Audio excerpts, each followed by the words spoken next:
안녕하세요. 네, 오늘은 문제 해결 능력, 진실게임 유형을 살펴보는 날입니다. 일단 교재 60페이지인데요.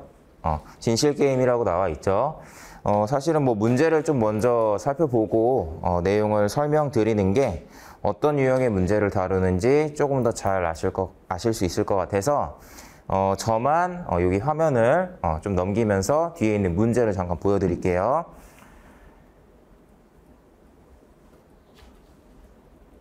네, 자, 여러분들 좀만 넘기면 뒤에 있는 예제인데요. 그냥 앞에 보면서 유형을 간단하게 파악해 봅시다. 자, 우리가 지난 시간까지 배웠던 거는 명제에 대한 이론이랑 그런 것들을 가지고 추론하는 걸 배웠어요. 대체로 명제를 가지고 추론을 할 때는 문제에서 지금 주어진 명제들, 주어진 문장들, 정보들 이런 애들은 전부 다 참이다, 전부 다 거짓이다. 이렇게 알려주고 우리가 문제를 풀게 되거든요. 그런데 진실게임 유형이라고 하는 요 유형은 여기도 나와 있지만 5명의 이야기 중에 뭐 몇 명이 뭐 거짓이다 아니면 이 중에 거짓말을 하는 사람이 뭐 있다. 좀 이런 식으로 이런 힌트를 주고 뭐 어쨌든 우리 입장에서는 이 5명을 전부 다 참이라고 하고 풀 수도 없는 거고 누구의 말이 참인지 거짓인지 확인을 할 수 없기 때문에 일단은 이 문제를 풀려면 이 정보를 가지고 답을 내려면 확실하게 참, 확실하게 거짓인 걸 좀 찾는 방향으로 문제를 풀어야 돼요. 어쨌든 주어진 이런 문장들, 뭐 얘네들도 다 뭐 진술이라고는 하지만 결국엔 명제죠. 이런 명제들 중에서 거짓인 명제가 끼어 있는 거고, 자, 우리가 문제를 풀 땐 그럼 어떻게 푸냐? 자, 여러분들 명제가 뭐였죠? 참인지 거짓인지 확실하게 구분할 수 있는 애를 명제라고 했어요. 그래야지 예를 들면 뭐 형돈이의 말이 참이다 라면 재석이가 거짓말을 하고 있다고 생각하고 우리가 추론을 하면 되고, 이 말이 거짓이다라는 게 확실해지면 재석이의 이야기가 뭐 진실이다라고 생각하고 추론을 하면 되죠. 그런데 형돈의 이야기가 참인지 거짓인지가 아직 확정이 안 된, 확실하게 그걸 모르는 상황에서는 이걸 이용해서 추론을 하는 게 의미가 없는 거예요. 어떻게 보면 명제가 아니니까. 그런 이유라고 생각하시면 되는데, 그래서 결국엔 이런 유형의 문제를 푸는 방식은 이 5명의 이야기 중에 확실하게 진실을 이야기하는 사람이 뭐 누구인지, 확실하게 거짓을 이야기하는 사람이 누구인지를 먼저 구분하고 그 확실하게 알아낸 사실을 가지고 추론하는 거예요. 자, 어쨌든 이런 형태의 문제를 우리가 이제 다뤄볼 거고, 자, 결론은 이런 여러 가지 이야기 중에서 그러면 어떤 애의 이야기가 확실하게 참인지 거짓인지 무엇을 보고 판단하냐, 어떻게 그걸 빠르게 판단하냐라는 거를 오늘 이제 배우게 되는 겁니다.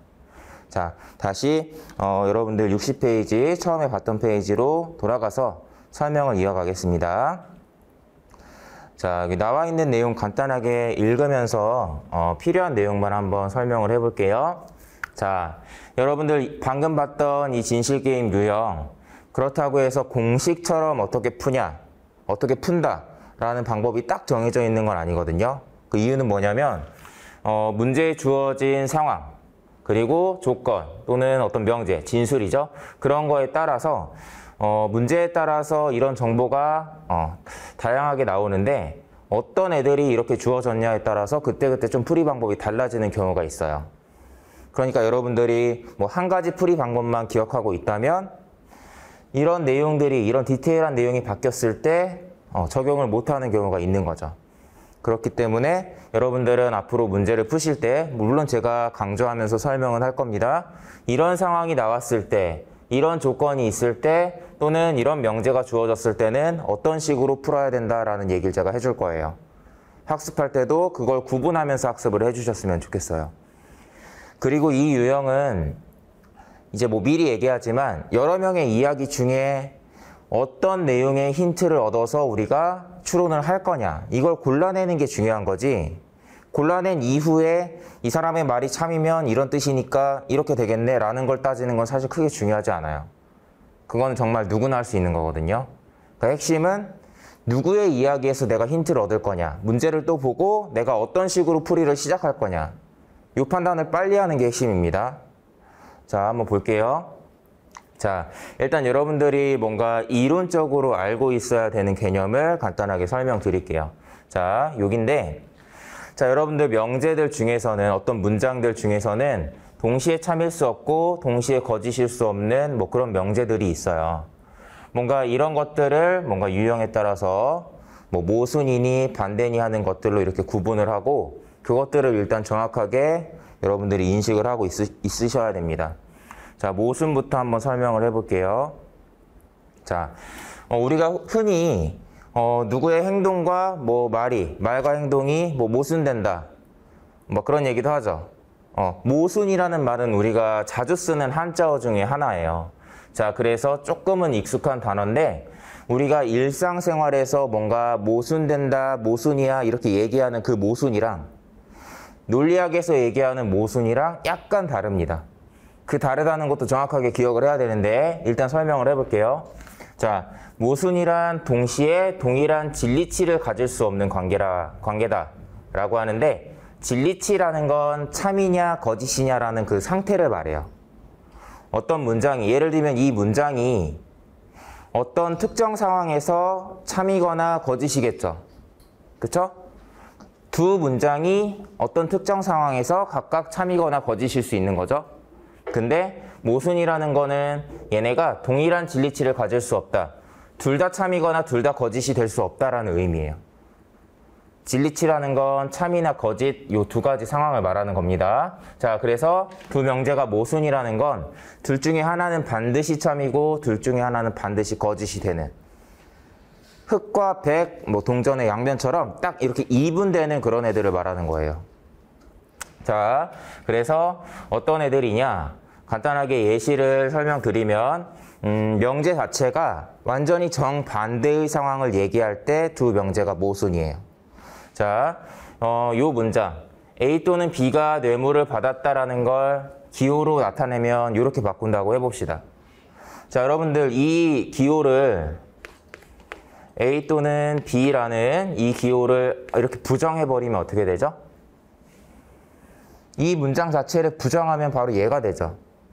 이렇게 어떤 문장과 어떤 명제랑 그거를 딱 부정한 형태의 명제, 그러니까 완전히 정반대의 상황을 얘기하는 그 두 명제가 일단 모순이에요. 그래서 이런 두 가지 명제가 서로 모순이다 라는 내용이 나와 있고요. 자, 그 다음 밑에는 이게 좀 문제풀이에서 우리가 자주 활용하는 힌트 중에 하나인데 여러분들 이 첫 번째 예시에서는 이 두 명제가 모순이라는 걸 우리가 어떻게 판단하죠? 내용을 읽어보고 어떤 상황을 얘기하는 거구나. 내용을 읽어보고 어떤 상황을 이야기하는 거구나라는 걸 내가 머릿속으로 판단을 하죠. 그랬을 때 아, 이게 정반대의 상황이네 라고 판단을 해서 모순이라고 판단하는 거잖아요. 물론 기호로 이렇게 바꿔놓고 보면 더 잘 보일 수도 있지만 기호로 바꾼다라는 것 자체가 문장을 읽고 무슨 의미인지를 생각한다는 뜻이에요. 그러니까 정반대인 상황을 얘기하는 이런 애들을 우리가 모순이라고 하지만 이런 애들을 판단할 때는 항상 어떤 문장을 읽고 내가 머릿속으로 판단을 하는 그런 과정을 거쳐야 된다는 거죠. 그런데 얘는 어때요? 이런 케이스에서는 B가 어떤 말을 했는지가 아무 상관이 없어요. B가 어떠한 이야기를 했다 하더라도 A가 B의 말은 거짓이다 라고 얘기를 해버리면 얘가 참이면 거짓이고 얘가 거짓말이면 참이 되죠. 반대의 경우도 마찬가지예요. 그냥 누가 거짓말이에요 라고 이렇게 지목을 해버리면 고민할 거 없이 무조건 모순이거든요. 그러니까 문제풀이하는 관점에서 또 NCS라는 시험은 빨리 풀어야 되니까 뭔가 우리가 힌트를 빨리 얻고 싶다면 이런 내용이 누구의 말은 진실이다 거짓이다 이렇게 대놓고 어떤 진리치를 얘기하는 그런 진술을 이용하는 게 좋습니다. 그런 내용이 뭐 여기 나와 있는데 이 두 가지가 대표적인 모순 관계인 진술들의 패턴이에요. 자, 일단 모순이라는 거 이해되시죠? 자, 그 다음에 바로 하단에 나와 있는 반대 관계까지 설명드리고 제가 아까 얘기했던 그 모순이라는 거에 대해서 다시 한번 말씀드릴게요. 자, 반대 관계라는 게 있어요. 자, 우리가 흔히 반대라는 건 일상에서 쓰는 반대라는 건 정말 OX처럼 이렇게 반대되는 그런 상황을 흔히 얘기하죠. 논리학에서의 반대 관계라는 게 뭔지를 정확하게 보세요. 자, 동시에 참일 수 없지만 동시에 거짓일 수는 있는. 모순이랑 뭐가 달라요? 모순은 동시에 참일 수 없고 동시에 거짓일 수도 없죠. 반대는 동시에 거짓일 수는 있는 애예요. 요게 다른 거죠. 자, 어떤 패턴이냐? 요건 예시로 보면 알겠죠? 자, 사탕을 숨긴 곳이 서랍장이다. 그리고 사탕을 숨긴 곳이 옷장이다라는 이런 내용이 있다. 자, 그러면 어때요?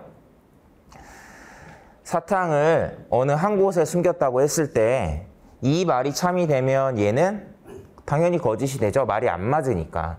그런데 사탕을 숨길 수 있는 곳이 이 두 곳 말고 다른 제3의 다른 장소가 있다라고 하면 어떻게 돼요? 사탕은 사실 내 뭐 주머니에 있어 라고 하면 이 말도 거짓말이 되고 이 말도 거짓말이 되죠. 그러니까 정면으로 반박하는 게 아니에요. 사탕을 숨긴 곳은 서랍장이다. 사탕을 숨긴 곳은 서랍장이 아니다. 이렇게 정면으로 반박하는 게 아니라 뭔가 다른 이야기를 하고 있는 상황인 거죠. 이럴 때는 당연히 둘 중에 하나가 맞으면 나머지가 거짓이 되지만 제3의 다른 선택지가 있는 상황에서는 둘 다 거짓이 될 수 있으니까. 이거 모순이랑 다른 점은 좀 그런 점이다. 둘 다 거짓이 되는 그런 상황이 존재한다. 이 부분인 거죠. 자, 밑에 있는 패턴도 한번 볼까요? 자, 여러분들 보시면 A, B의 말은 거짓이다. 우리 아까 딱 이 뒤에 있는 이 내용 없어진다고 하면 이게 모순인 진술의 가장 흔한 패턴이었죠. 그런데 이 말만 들어가 있는 게 아니라 이렇게 여러 가지 이야기를 할 때가 있어요. 그러니까 진술이라고 나오기 때문에 얘가 한마디만 하는 게 아니라 말을 이렇게 덧붙여서 여러 가지 이야기를 하는 경우가 있죠. 자, 그러면 이 생각을 하면 돼요. 일단 여러분들 직관적으로 이런 말이 나오면 A의 말이 맞으면 B는 거짓말이 되겠죠. B의 말이 맞으면 A는 거짓말이 될 거예요. 뭔가 말이 어긋나죠. 말이 안 맞는단 말이에요. 그러면 모순이나 반대 둘 중에 하나라는 건데 모순은 뭐예요? 모순은 조금 특별한 관계예요. 정말 하나는 무조건 참이고 하나는 무조건 거짓일 수밖에 없는 그런 관계거든요. 그러니까 완전히 정반대로 아까 부정한 것처럼 그렇게 얘기하거나 그냥 대놓고 얘 거짓말이에요 이렇게 얘기하는 케이스 두 개밖에 없는 거예요. 근데 자, 얘는 어때요? 자, 잘 봐요. 여러분들 요 말이 거짓말이 될 수도 있죠. 이 말이 거짓말일 수도 있어요. 그러면 요 말이 맞는 게 되죠. 그런데 요 말이 거짓말이 될 수도 있죠. 따지고 보면. 그러니까 A가 지금 두 마디를 했는데 먼저 얘기한 B의 말은 거짓이다라는 요 명제는, 요 문장은 참이고 뒤에 나와 있는 이 내용이 틀릴 수도 있죠. 자, 여러분들 A가 하나는 진실, 하나는 거짓을 얘기하면 문제풀이에서는 A가 결국에는 거짓말했다라고 이렇게 판단을 하는 거거든요. 누군가가 거짓말을 했다라는 건 뭐 100마디를 했어도 그중에 단 하나만 거짓말이어도 거짓말을 했다가 돼버리는 거잖아요. 그러니까 이런 케이스도 있을 수 있고 그러면 둘 다 거짓말이 결국엔 가능한 상황이라는 뜻이니까 얘는 반대 관계로 봐야겠죠. 자, 여러분들 아까 제가 모순 얘기했었는데요. 여러분들 모순이라는 단어에 이게 한자어죠. 모순. 자, 요거 관련된 고사 알아요? 고사? 모순 고사라고 이렇게 그냥 같이 묶어서 얘기하기도 하는데 이게 창모자의 방패순자예요. 뭐 중국 옛날에 중국에서 어떤 뭐 무기상인지 뭐 이런 걸 파는 장사꾼이 예를 들면 창이랑 방패를 팔 때 이런 식으로 얘기하는 거죠. 이 창은 모든 걸 다 뚫을 수 있다. 다 뚫을 수 있는 정말 날카로운 창이다. 이렇게 얘기하고 방패를 이제 광고할 때는 뭐든지 다 막을 수 있는, 모든 무기를 다 막을 수 있는 방패다 라고 이렇게 홍보를 하는 거예요. 그러면 이제 그 창으로 그 방패를 딱 뭔가 이렇게 찌르거나 이렇게 때려보면은 방패가 막거나 방패가 뚫리거나 어쨌든 창과 방패에 대해서 얘기한 둘 중에 하나는 뭔가 틀리게 되죠. 말이 안 되잖아요. 모든 걸 다 뚫을 수 있는 창이랑 다 막을 수 있는 방패. 말이 안 되기 때문에 그 글자들을 따와서 뭔가 말이 안 되는 상황에 대해서 모순된다라고 우리가 이렇게 얘기하는 거고, 그 모순고사의 얘기가 그 뜻이었는데, 그 내용이었는데, 그러니까 우리가 흔히 쓰는 모순이라는 건 이런 얘기예요. 특히 이런 걸 옛날에 뭐 한자 공부를 할 때나 뭐 우연치 않게 이런 고사에 대한 이야기를 들었던 사람들은 기억을 조금 더 잘 하겠죠. 그런데 모순고사에 나오는 그 이야기는 사실은 논리학에서 얘기하는 모순관계는 아니고 반대관계거든요. 여러분들 절대 지워지지 않는 펜, 절대 지워지지 않는 분필이에요. 모든 걸 다 지울 수 있는 지우개라고 합시다. 자, 얘가 이걸로 이렇게 했는데 안 지워지면 어떻게 되죠? 요거에 대해서 제가 거짓말한 거죠. 그런데 이게 손으로 이렇게 하니까 지워져요. 그럼 요것도 거짓말한 게 되네요. 그러니까 지금 제가 요 두 가지에 대해서 얘기한 거는 논리적으로 모순은 아니고 반대관계인 거예요. 모순고사에 나오는 내용을 제가 요걸로 다르게 비유를 해서 얘기를 한 거지만, 어쨌든 여러분들이 이런 이야기를 듣고 이거 모순고사에 나오는 창과 방패 얘기네? 이거 모순관계야 라고 이렇게 판단하시면 안 된다라는 거죠.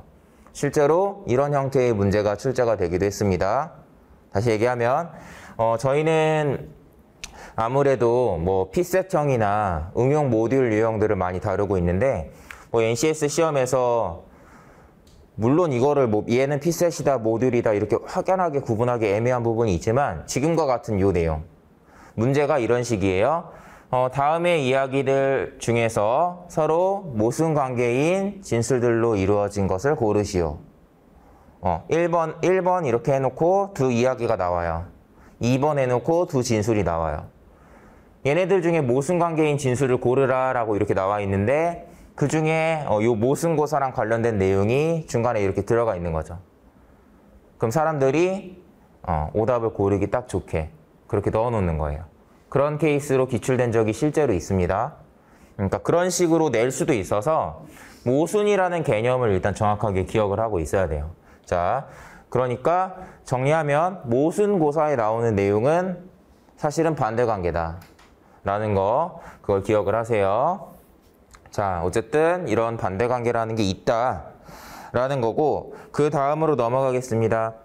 자, 61페이지에 소반대 볼게요. 이런 용어는 논리학에서 활용하는 용어예요. 그런데 일단 여러분들한테 미리 말씀드리면 소반대 관계는 여기 써놨네. 체형 필기 시험에서는 거의 안 나옵니다. 제가 이제 여러 교재를 갖고 있고 진실게임 유형의 문제를 정말 많이 풀어봤지만, 소반대 관계를 활용하는 문제는 여지껏 손에 꼽을 정도로 한두 번 정도밖에 목격을 하지 못했어요.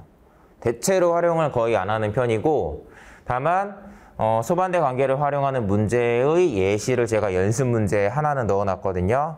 참고하라고 넣어놨으니까 그때 한 번 더 강조하겠고요. 간단하게 얘기하고 넘어갈게요. 소반대 관계라는 건 반대관계의 어떻게 보면 좀 의미상의 또 다른 반대예요. 동시에 참일 수 있지만 동시에 거짓일 수 없는 관계. 자, 이것도 예시로 보면 되겠죠? 자, 이 두 명제가 기호로는 뭐 이런 식으로 표현되는데, 얘네들을 우리가 뭐 각각 부정한다라고 하면 이렇게 되죠. 각각 부정했더니 말이 안 맞죠? 말이 안 되는 거예요. 둘 다 거짓일 수 없다는 뜻이죠. 다시 얘기하면 이 명제가 거짓말이라는 거는 이런 상황이란 뜻이에요. 이 명제가 거짓이라는 건 이런 상황이라는 뜻이죠. 근데 말이 안 맞죠. 둘 중에 하나는 아니란 뜻이니까 다시 돌아가면 둘 중에 하나는 거짓이, 둘 다 거짓이면 안 된다라는 의미입니다. 둘 다 거짓이 되면 반대관계가 되는 거예요.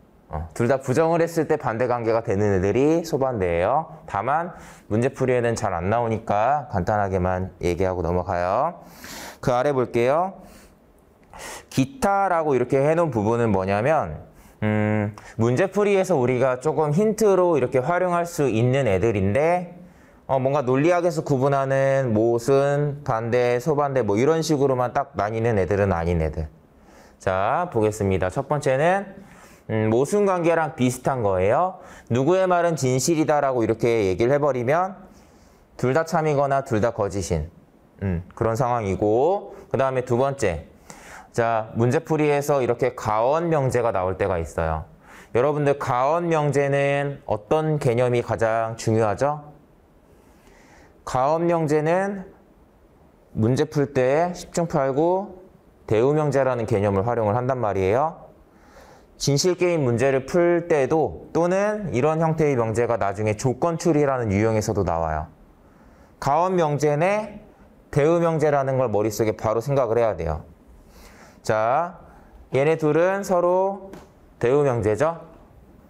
대우명제는 뭐라고 했어요? 동시인 명제는 뭐라고 했어요?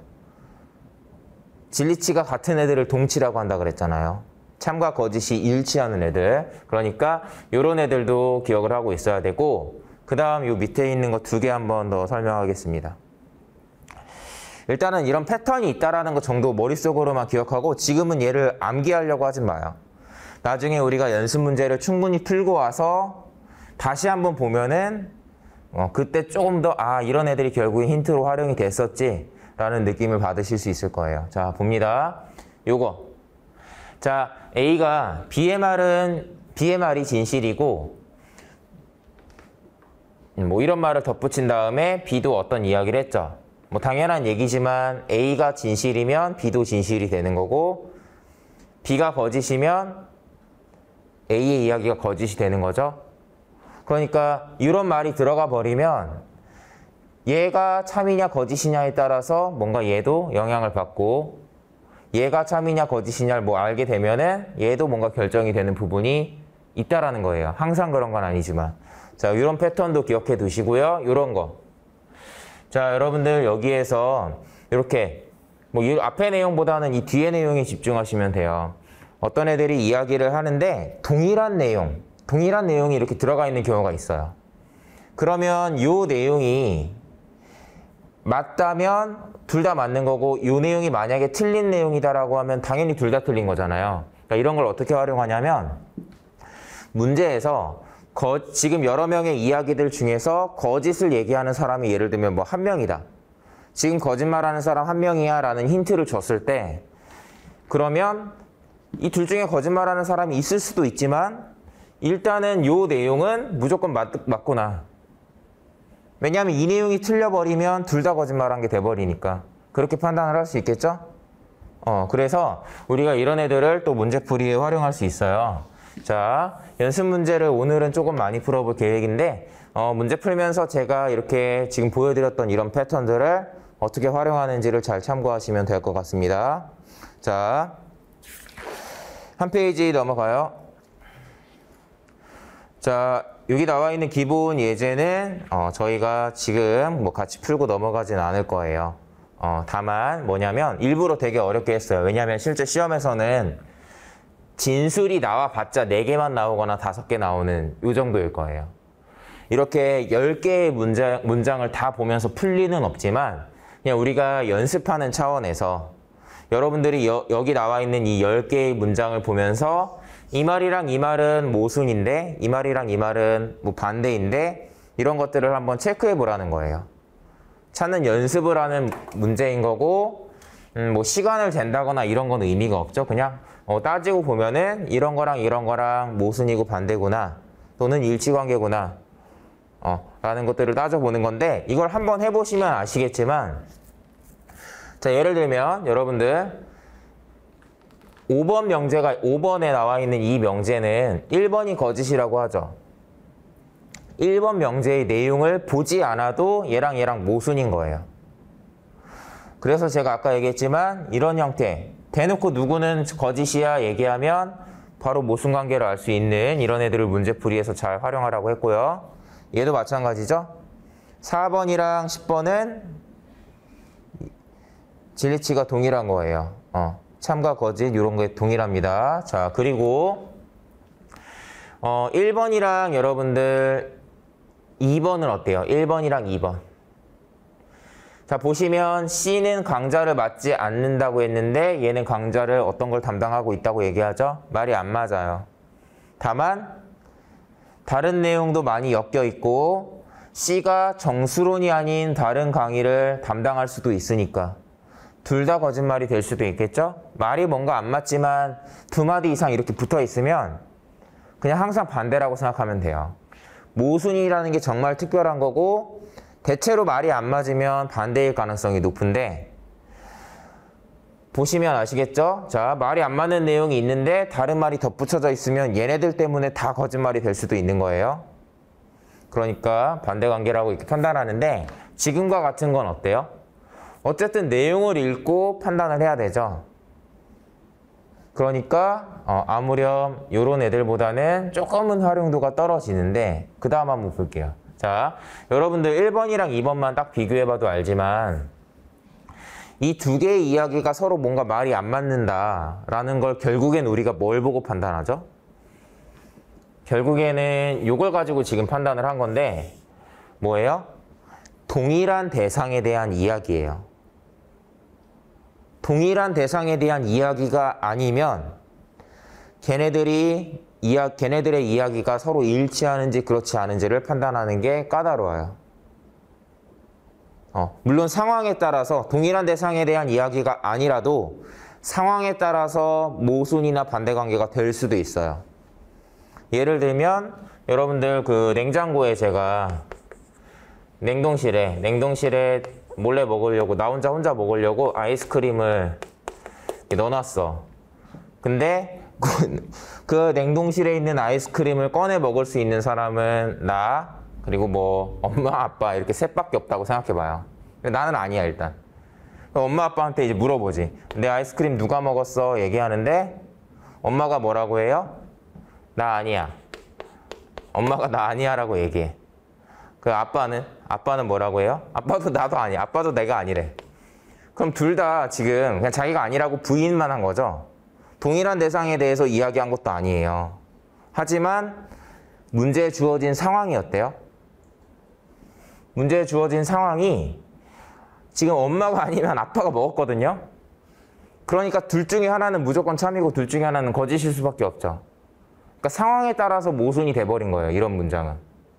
그런데 문제를 풀 때 여러분들이 문제에 주어진 상황을 따져가면서 이게 서로 그러니까 우리가 흔히 배웠던 이런 패턴의 뭔가 모순 관계는 아니지만 상황에 따라서 모순이야라는 걸 판단하는 거잖아요. 근데 문제 풀 때 그런 식으로 생각하면서 풀면 빨리 풀 수 있겠어요? 실제 시험에서는 상황이 훨씬 더 복잡하게 나올 텐데. 그렇죠? 그러니까 문제 풀 때 막 이런 것까지 생각하면서 풀진 말자라는 거예요. 풀면 어렵다라는 거고 다르게 다시 얘기하면 조금 더 뭔가 직관적으로 뭔가 우리가 힌트를 얻을 수 있는 애들은 결국엔 누구는 참이야 누구는 거짓이야 이렇게 얘기 듣는 애들 아니면 동일한 대상에 대해서 얘기하는 애들이어야 뭔가 빠르게 판단이 된다라는 거죠. 그래서 실제 시험에서는 이런 형태의 이야기들을 먼저 여러분들이 살펴보는 거고 자, 그래서 조금 다르게 얘기하면 여러 형태의 진술들이 나올 텐데 먼저 확인하면 조금 문제풀이에 도움이 되는 그런 애들이 있을 거고 또 먼저 봐도 별 도움이 안 되는 그런 형태의 진술도 있겠죠. 그런 것들을 좀 같이 체크해 볼게요. 바로 다음 페이지입니다. 자, 63페이지예요. 자, 여기 진실게임 유형의 기본 접근이라고 나왔는데 빠르게 읽어보고 넘어가겠습니다. 자, 진실게임 유형은 여러 이야기 중에 서로 뭔가 말이 안 맞는 애들을 찾아서 푸는 게 가장 기본적이에요. 그래서 모순이나 반대관계 같은 것들을 좀 찾게 되는데 자, 그래서 여러분들 모순이든 반대든 걔네 둘은 분명히 다른 거지만 확실한 건 뭐예요? 말이 뭔가 안 맞으면 걔네 중에 거짓말을 하는 사람이 적어도 한 명은 있다라는 거죠. 그 정보를 이용해서 보통 문제를 많이 풀게 되고요. 그래서 문제를 풀 때 모순이나 반대관계인 걸 빠르게 찾는 게 가장 일반적인 형태인 거죠.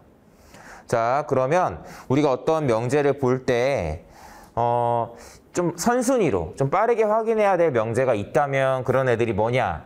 한 번씩 언급했습니다. 특정 대상을 지목해서 얘는 진실이야, 얘는 거짓이야 얘기하는 명제.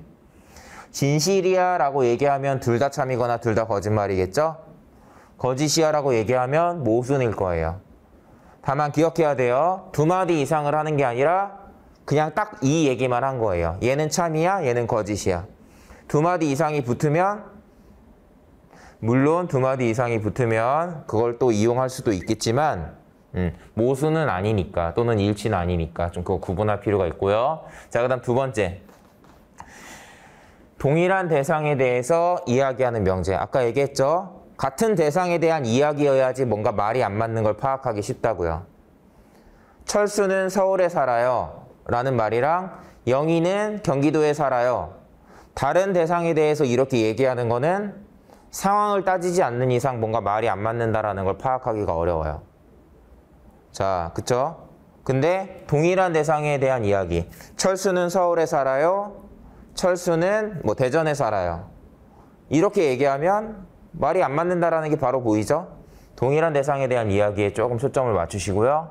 세 번째는 정보량이 많은 명제라는 건데 문장 자체에 주어진 정보가 많으면 어떻겠어요? 아까 얘기했죠? 100마디를 했을 때 99개는 진실이고 하나만 말이 안 맞아도 거짓말이 된다. 이런 얘기를 했잖아요. 그러니까 정보량이 많으면 많을수록 뭔가 다른 애들의 이야기랑 어긋날 가능성이 높은 거예요. 그러니까 이런 애들을 활용할 수도 있으면 좋겠다라는 얘기인데 실제 시험에서는 요 두 가지 정도 파악하고 눈에 안 보이면 안 풉니다. NCS라는 시험은 문제를 안 푼다는 선택을 빠르게 하는 것도 되게 좋은 방법이에요. 적당한 난이도로 문제가 출제됐을 때 대부분의 이제 수험생들이 문제를 다 못 풀고 필기시험에 합격하는 사람들도 문제를 다 못 푸는 경우가 많아요.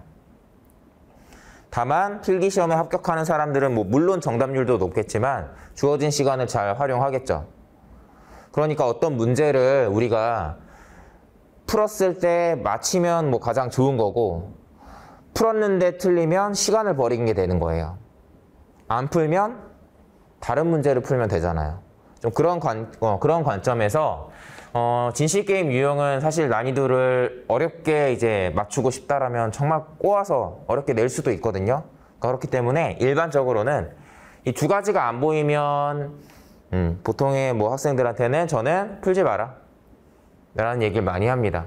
따져볼 게 너무 많고 그런 걸 따지다 보면 시간이 많이 갈 수 있으니까 이 두 가지가 안 보이면 풀지 마라고 얘기하는데 뭐 실제 시험에서는 90% 이상의 문제를 이 두 가지 파악하면서 풀릴 거예요. 그러니까 가끔 시간을 버릴 만한 문제를 우리가 골라낸다면 요 단계에서 골라내면 됩니다. 자, 그 다음에 밑에 있는 거 한번 볼게요. 교재 하단에는 설명이 많이 나와 있는데 그 내용을 보기 전에 여기만 보고 먼저 생각해 봅시다. 후순위로 확인할 명제라는 건 뭐냐면 우리 어떤 진술이 뭐 A는 뭐라고 얘기하고 B는 뭐라고 얘기하고 뭔가 어쨌든 이렇게 순서대로 나오게 되고 순서대로 읽게 되잖아요. 보통은. 그런데 뭔가 이 앞부분에 쓸데없는 정보가 나오면 어때요? 쓸데없는 정보라는 걸 알고 넘어가는 게 좋겠죠? 그러니까 후순위로 확인해야 할 명제라는 건 뭐냐면 이런 애들이 앞에 나오면 그냥 넘어가서 다른 애들의 진술에 조금 더 뭔가 집중해라 라는 의미인데 자, 여기에 선언명제랑 가언명제를 제가 넣어놨어요. 이게 왜일까? 왜 이 둘을 넣어놨을까라는 생각을 한번 스스로 해보세요.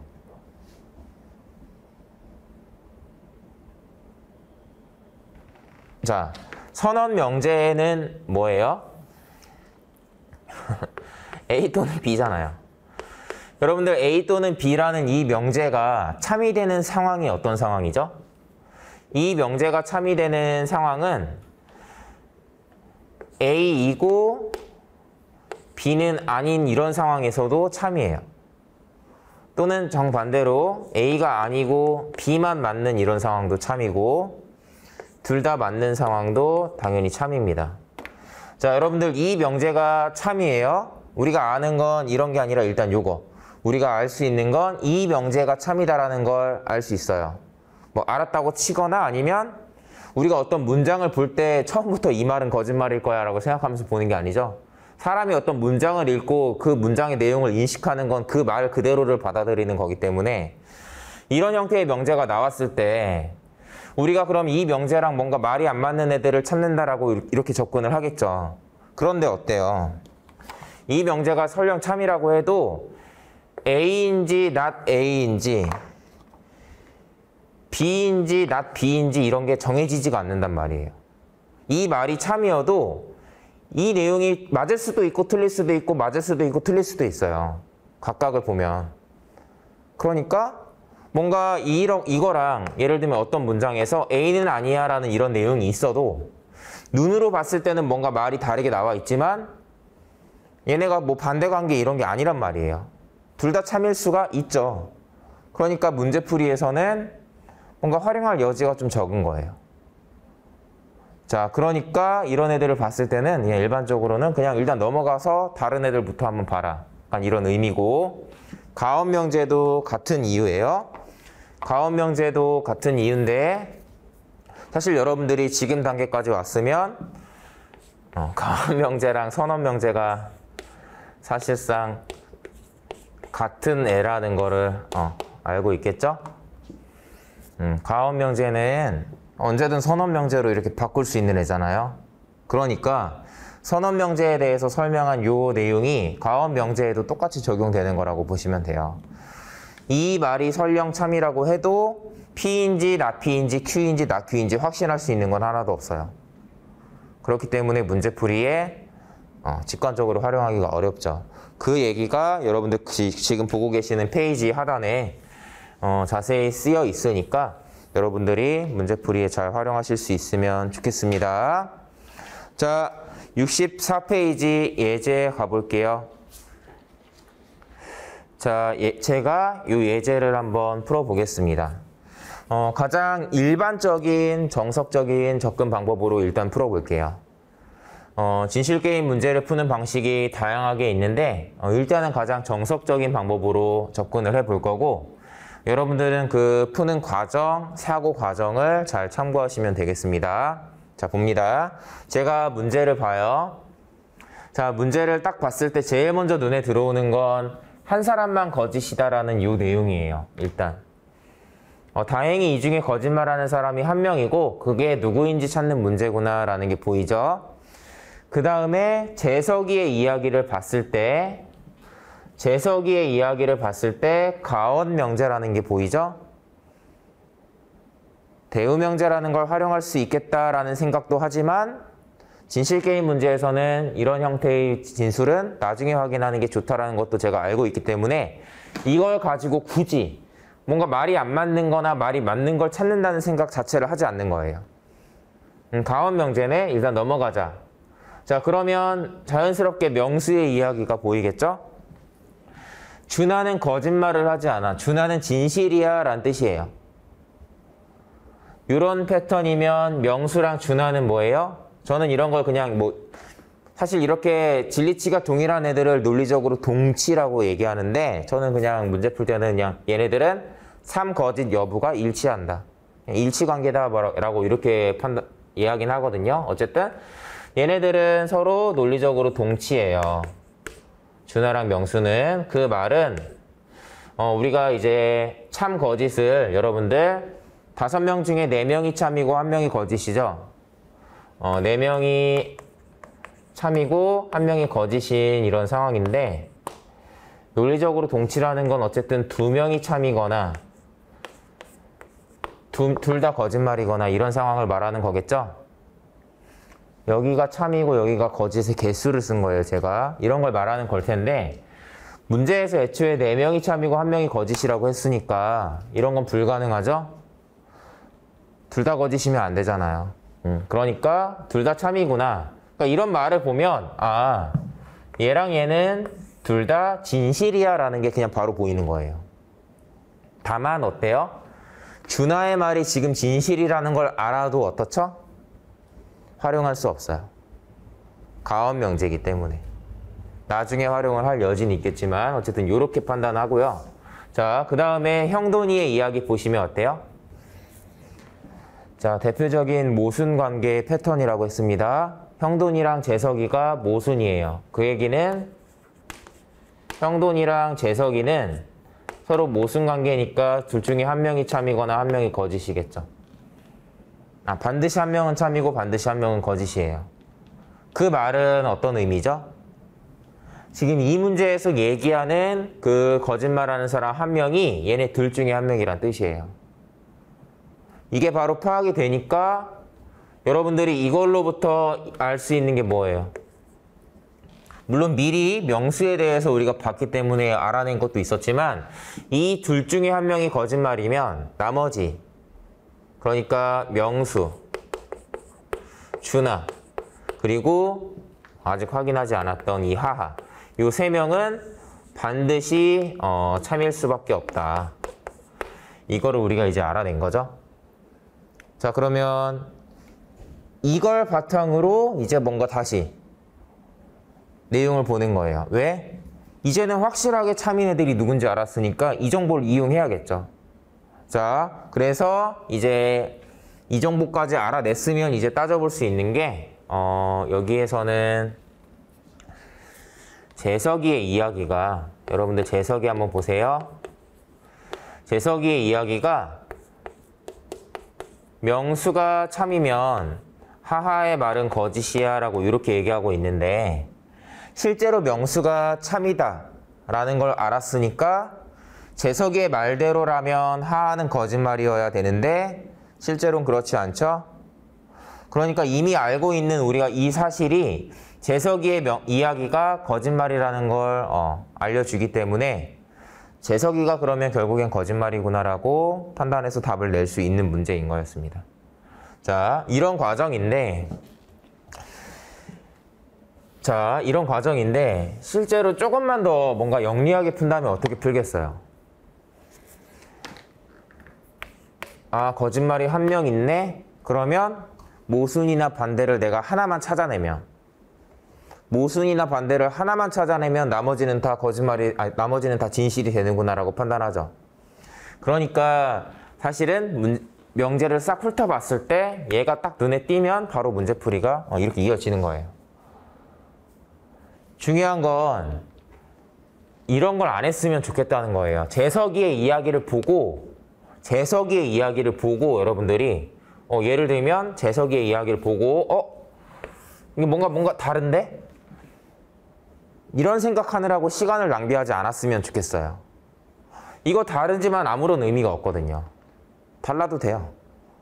그렇기 때문에 이런 생각을 하지 않고 그냥 여러분들이 웬만하면 이런 패턴이었으면 형돈이 이야기를 좀 빠르게 캐치해서 풀이를 이렇게 딱 하는 이게 가장 중요한 겁니다. 자, 여러분들이 앞으로 공부할 때 기억해야 되는 건 뭐냐면 결국엔 이 여러 명의 진술 중에 누군가의 이야기에 처음에 딱 초점을 맞춰놓고 풀이를 하게 되거든요. 그게 누구냐라는 걸 찾는 데 초점을 맞추는 거예요. 그걸 빨리 찾는데. 그 다음에 여러분들이 문제를 자주 풀다 보면 이 뒤에 과정은 자연스럽게 반복되겠죠. 얘네는 과정을 생략할 수 있는 애들이 아니에요. 그러니까 이건 그대로 따라가는 거고 반복해서 이런 과정을 따라가 보다 보면은 얘네는 조금 익숙해지는 부분이 있겠죠? 좀 그런 식으로 여기에서는 여러분들이 자연스럽게 나아질 만한 부분인데 여러분들이 NCS 공부를 조금 더 체계적으로 하겠다라고 하면 이걸 보는 게 아니라 얘를 보는 겁니다. 여러분들이 개인적으로 보는 NCS 교재가 있다면 해설지에는 아마도 누구의 말이 이렇게 되면 이렇게 되니까 이런 상황이니까 이렇게 하면서 마지막에 누가 거짓이야. 이런 설명이 되게 길게 나와 있지만 그거는 그냥 얘가 왜 답인지를 이해하는 데에만 도움이 되는 거예요. 실질적으로는 그게 아니라 이걸 캐치해내는 그 능력이 제일 중요한 거예요. 이해되시죠? 이런 관점으로 문제를 계속 봐주시면 되고 설명도 들으시면 됩니다. 자, 저희 하나만 더 같이 풀어볼게요. 자, 예제 17번 보겠습니다. 교재 65페이지 예제 17번입니다. 가끔 이렇게 좀 페이지도 써드릴게요. 자, 볼게요. 자, 내용을 한번 봅시다. 문제의 내용을 한번 보세요. 다음은 사내 체육대회에서 팀 대표로 달리기 시합에 출전한 선수 한 명에 대해서 대화를 나눴답니다. 자, 누가 출전했냐 나와 있고 그 다음에 이 조건. 자, 한 명만 거짓말을 하고 있다. 그러니까 4명이 진실이고 1명이 거짓이다라는 뜻이고 이 1명이 대표로 출전한 사람이다라는 내용이 나와 있습니다. 그쵸? 자, 그러면 여러분들 이런 거 잘 봐요. 진실게임 유형 중에서 16번이랑 17번을 다른 유형으로 구분했으면 하는 이유가 뭐냐면 그냥 몇 명 중에 몇 명만 거짓말을 하고 있다. 이런 정보만 나와 있었던 16번과는 달리 거짓말을 하는 사람에 대한 정보가 나와 있죠. 이런 애가 거짓말을 하는 애야라는 정보가 나와 있죠. 그러면 이 경우는 조금 또 약간 달라요. 뭐 물론 크게 다른 건 아닙니다. 자, 대표로 출전한 선수가 거짓말하고 있대요. 민용이가 대표로 시합에 출전했어 라고 하면 그 말은 곧 민용이가 거짓말하는 사람이야 라는 뜻이죠. 그러니까 예를 들면 이런 거. 대놓고 누가 대표로 출전했다라고 얘기하는 이런 표현이 어때요? 이가 지금 거짓말하는 애야 라는 의미로 우리가 이제 해석을 하면 된다라는 거죠. 그러니까 다시 한번 돌아올게요. 여러분들이 문제를 풀 때 단순하게 참거짓 개수만 알려주는 게 아니라 거짓말하는 사람이 대표로 시합에 출전한 사람이다 라는 이런 정보가 들어가 있으면 머릿속으로 누가 대표로 출전했다라는 말은 걔가 거짓말한다라고 지목한 거랑 똑같아 라는 판단을 하는 거고, 그러면 그렇게 지목하는 표현이 있는지를 보는 건데 특별히 지목하지 않고요. 가언명제니까 나중에 봐야겠다는 생각을 해야겠죠. 애초에 이 문제는 가언명제는 나중에 봐야 되라는 것까지 알고 있었으면 금방 이제 세 번째 거에서 힌트를 얻어야겠다라는 생각을 할 수 있는 문제였어요. 자, 그래서 결국엔 C랑 E 중에 거짓말하는 사람이 결국엔 있는 거죠. 자, 즉 얘네들이 이렇게 모순관계가 되는 거고, 그 말은 뭐예요? 나머지 얘네들 가지고 그럼 누가 거짓말하네 라는 걸 바로 따지는 게 아니라 나머지 A랑 B랑 D 얘네들이 진실이라는 거 우리가 이제 이용해서 푸는 거고, 진실이라는 건 곧 얘네들의 대표인 건 아니야 라는 것도 좀 이용할 수 있으면 좋겠죠. 어쨌든 얘는 이런 식으로 정리가 돼요. 자, 그러면 어떻습니까? 이게 아까 조금 전에 풀었던 예제 16번이랑 비슷해요. 자, 그러면 얘네들이 진실이고 얘네들이 대표가 아니다, 대표로 출전하지 않았다라는 걸 알았으니까, 자, 여기서 E의 진술이 B가 대표로 출전하지 않았다면 이라는 이 가정이 지금 성립했다라는 게 확인이 되죠. 결론이 같이 이끌어져야 되는데 이 결론이 아니라는 것도 알 수 있어요. 그러니까 결국엔 E가 거짓말하는구나 라고 판단할 수 있겠죠. 네, 요렇게 푸는 문제였습니다. 지금 제가 풀었던 이 예제 두 개는 그냥 가장 일반적으로 진실게임 문제를 푼다면 어떻게 푸는지 그냥 정석적인 방법을 어떻게 보면 설명을 드린 거긴 한데, 이 정석적인 방법 안에서도 여러 명의 진술 중에 누구의 이야기에서 처음에 힌트를 얻을 거냐, 이게 가장 중요하다고 지금 강조를 합니다. 그 부분을 여러분들이 신경 쓰시면 돼요. 네. 자, 그렇고 이제 다음 페이지 나와 있는 애들부터 이제 저희가 살펴볼 건데 저희 잠깐 쉬었다가 이어서 가는 걸로 하겠습니다.